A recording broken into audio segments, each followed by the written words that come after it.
Again, giving all the glory to God. To me, this entire season and postseason so far has been faith-based, and such a wonderful, wonderful season that we're having right now. We understand why. We're a praying team. We're together. We play hard. These young men have given me everything that they've had all season, and we're being rewarded for our hard work. So, again, kudos to UAB. Tough game again. It's hard to beat a team 3 times. For us to pull that through is nothing short of amazing. Thank you, Coach. Raise your hand, please, and we'll get a microphone to you. Please give us your name and affiliation right over here in the front. Terry Davis, Tri-State defender. Coach, in the season, the deja vu, you going back out to the West Coast where you got your first conference ring against a team you beat to get your first NIT championship in the final round. How did this mean? It's almost like correcting a lot of things that didn't go right the first time to get it right the second time. Yeah, you know, Colorado State I've watched them this year. They're a well-oiled machine. They play hard. They're well coached. We know what it's going to be like. Right now, we're celebrating the conference championship and getting a 5 seed. You know, I thank the committee for respecting us and what our work that we put in this year, because we heard so many things. I'm so proud of this team to be going out and playing a really good Colorado State team. Jeff Calkins from the Daily Memphian. Do you almost feel like, Penny, that they had to respect you given everything you did, including, I know today didn't probably matter to the seedings, but that they were left with no choice but to respect you given the stuff you'd accomplished? Yeah, it's a great feeling because, again, I keep saying I know God is real. We heard so much 8, 9, as bad as 8 and 9, you know, for the last month, and that's what kind of pushed us through, even though there was nothing we could do about it. But it does make you feel good to see the 5.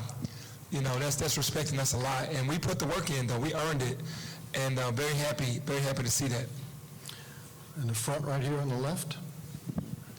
Hi, Will McLeod, Ref City Media.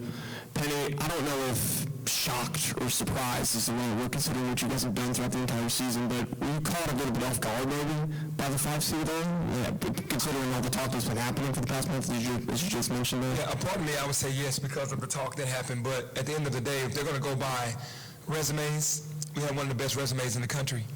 And it's hard to win games on this level. And when you win games, whether it's non-conference, whether it's in the AAC, it's tough. And I'm just thankful for them respecting that. On the right on the aisle over here. Penny, if you can just reflect a little bit, sitting here now versus sitting here when you guys were leaving a year ago, what's the biggest difference for you as a coach, as a person, and the feeling? I think growth as a coach, growth as a person. My faith, again, like I say, through the storm. There was a huge storm last year. You know, losing this game, the first round at the tournament, my mother having throat cancer and just really just going through it. To be here now, happy, winning the regular season and the conference championship, man, I feel blessed and grateful for this situation. On the right in the back. Hey, Penny Reynolds, StubborBeacherBrothers.com. What did you kind of see from Baraka tonight? I mean, are you confident in his ability to lead the offense against Colorado State if needed? I think, obviously, for Baraka, he was ready for his moment. He never wavered from his work ethic, his attention to detail, being prepared. And when I called on him today, I knew he was going to be ready. He's a pure point guard. He knows how to run the show. He's one of the best on-ball defenders in the country. So he showed us today, with the minutes and opportunities, what he was made of, and I'm super proud of him.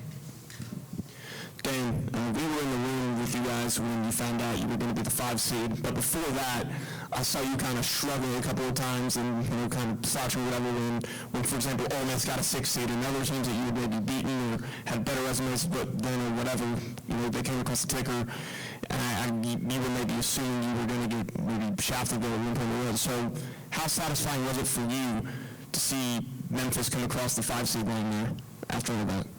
Man, it was a good feeling.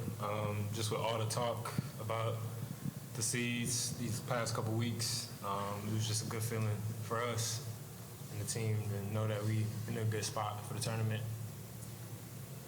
Go ahead, front row on the left.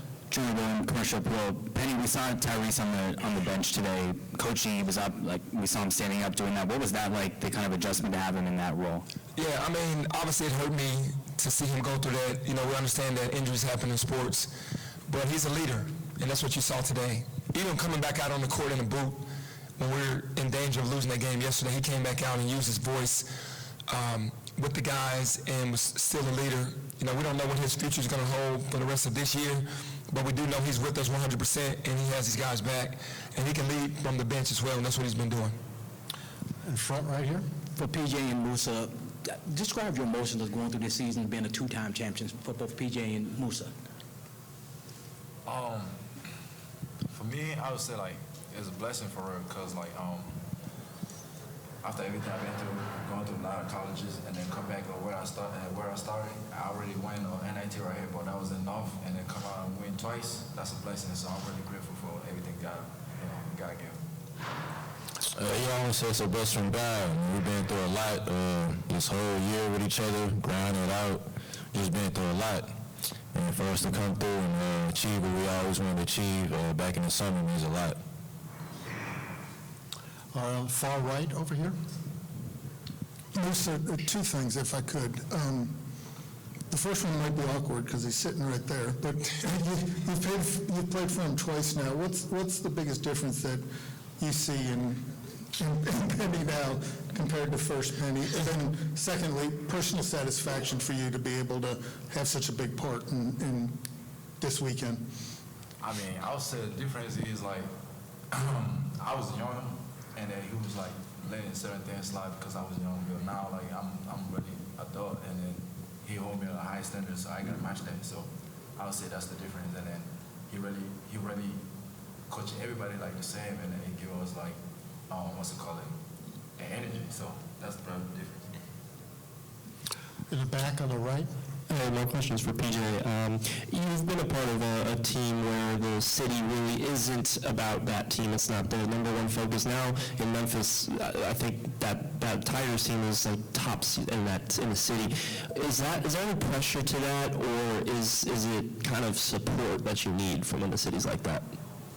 Nah, I say it's a lot of support. You know, as y'all can see, we had the most fans out of every team. You know, there's a lot all the way coming from Memphis. But yeah, it's a lot of support. I mean, I love the fans. They love me back. So at the end of the day, we do it for the team. We do it for the fans. Chuck, we have anybody on Zoom? We do. We can start with Stephen Hawkins from Associated Press, please. Hey, Penny, you asked a minute ago about how the feeling is different this year. One of the things I wanted to ask, you got recognized unanimously by your peers earlier this week as Coach of the Year. You had to work through some injuries in this tournament, you got the results. What does that do for you about the recognition and then the job you've been able to, the results you've been able to have by what you've done this week? I'm pretty much owed all to my staff. You know, I have an unbelievable staff of guys that help support me. Can't do anything alone. They're my backbone. They keep me locked in, and wherever I'm weak, they're strong. Iron sharpens iron, so I can't take the credit for all of this. Obviously, it's God first, and then secondly, my staff has been phenomenal. From Daryl Turner, the trainer, is keeping these guys healthy, and just the entire everybody. Todd Forcier, the strength and conditioning coach, getting those guys weights and getting them stressed out. It's just a full effort from everybody, the managers, the GAs. So for me, this week, to try to keep everything together, it was all of us together to get this done. What does it mean to get recognized though, unanimously by your peers in this conference? If they said you did the best coaching job in this conference this year. Yeah, that's unbelievable when your peers give you the nod. And a lot of those coaches texted me, which made me feel really good because I've kind of paid my dues in this league. This is my 7th year. I've learned a lot of stuff. I love this league. It doesn't get the respect that it deserves. So hopefully we'll represent this conference in a great fashion. But it's amazing to be, you know, honored by your peers, and I'm definitely proud of that as well. Go next to Dan Tortora, please. Penny, for you, last season, putting together the team that you were putting together, I know you said this season going into it that you made some changes, looking for more than just sheer league talent and bringing in the character, bringing in the right guys for the program. Just what it's like to be in this moment with those guys after all the adversity from last year, and just what it means to you to do it with them. Yeah, it means a lot, and character was the number one thing. All these young men are purely good human beings. You know, they really care. They have a care factor, and that's what I really wanted for our city and for our university. not just be transactional and come in for 9 months to get an NIL check and not care about the city or the name on the front. And we really targeted these young men. They responded to the bell every time. They showed that they really cared. We never lost 2 games in a row.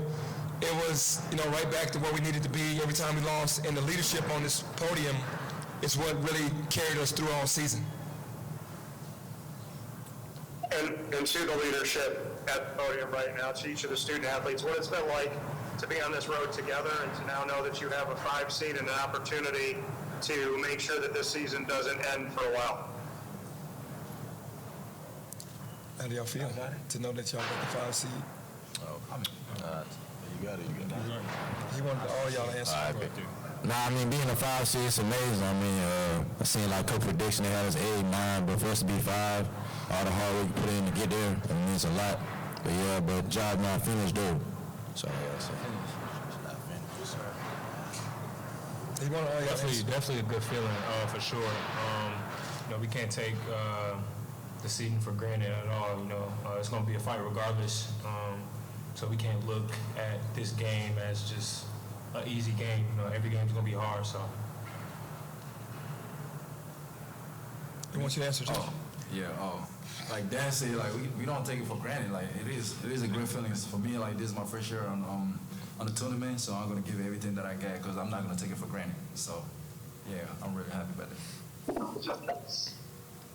Thank you, gentlemen. God bless and good luck. Thank you. Thank you. We've got a question right here on the aisle. Just for Penny again, there were a lot who said that this championship game didn't matter that much because the seeding was set, et cetera. You obviously didn't coach like that, and they didn't play like that. Can you address that a little bit? Yeah, I kind of, we're winners. We want to keep that winning edge and start the tradition going again of Memphis being associated with winning, not just Memphis University or University of Memphis, just winners, when you think about us. And it was personal for us to come in and handle our second goal, which was to win the conference championship.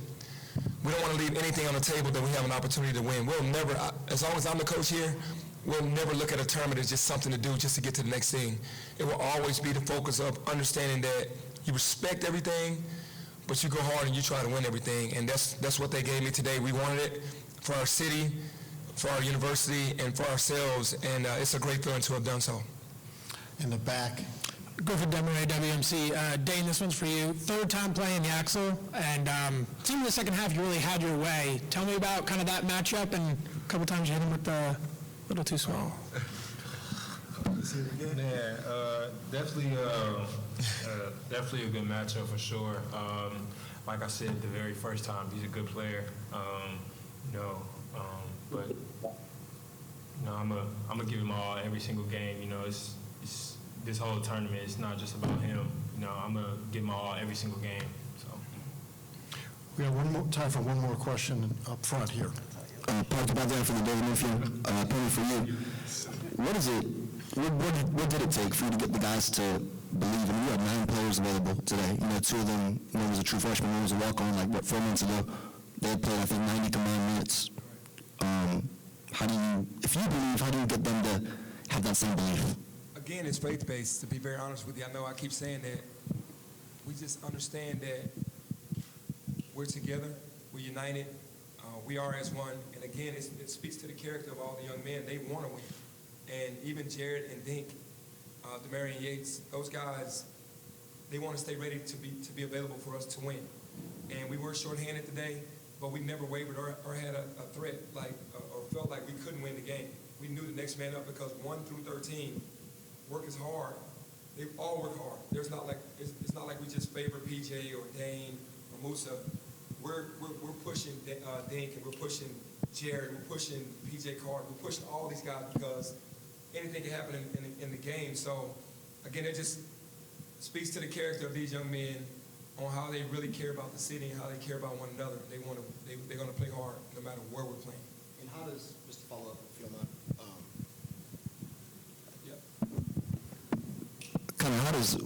What level came today to win by 12, to beat a good UAB team by 12 in this title game? How does that kind of only increase your faith about what you can do in the NCAA tournament? Yeah, we're confident in who we are. We knew that UAB game was going to be really tough because they are a really good team. They're a tournament team. And it's the third day in a row. I played these guys a ton of minutes. It was just that willpower today to come out and just fight as hard as they could. And we got the victory. So at the end of the day, we give all the credit to God, and then we just continue to take what we have in our abilities and go and just fight. Thank you, Coach. Thank you.